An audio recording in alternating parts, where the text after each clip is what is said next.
Jim Sciutto.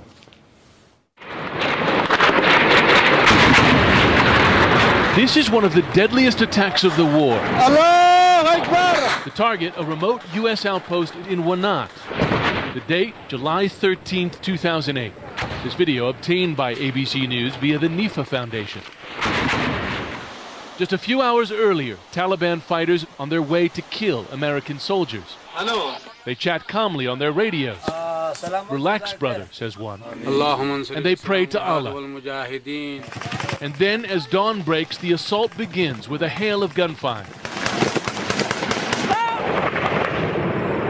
150 Taliban fighters dispersed in 30 groups of 5 against a few dozen U.S. and Afghan soldiers. Taliban commander Malvi Manabullah organized the operation.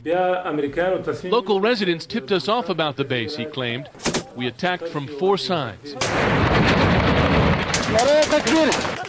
Gunfire and rocket-propelled grenades set the outpost on fire. U.S. troops are pinned down around their Humvees.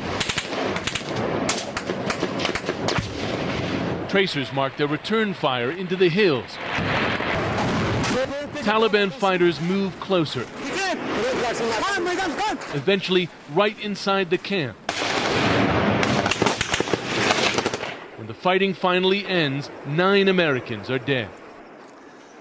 Today, say U.S. commanders, the Taliban are even more powerful, showing their strength across the country. From another deadly ambush on a U.S. outpost near the Pakistani border this summer, to the raid on a UN compound in Kabul in October. Increasingly, the Taliban is establishing a presence around the capital, Kabul, so that today, if you travel just a few miles down this road, you're entering Taliban-controlled territory. Taliban fighters patrol the roads openly, and in the mountains, they're training to fight. The Taliban have a ready supply of thousands of recruits for a holy war against the U.S. military. "I want all the foreigners," one told us, "to get out of our country."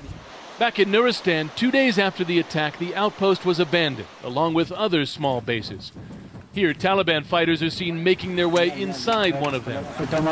They have vegetables, he said, a clinic, and this is where they had their mortars. As part of the strategy review, the U.S. is now considering moving away from guarding unpopulated areas, in part because of deadly attacks like this one. Jim Sciutto, ABC News.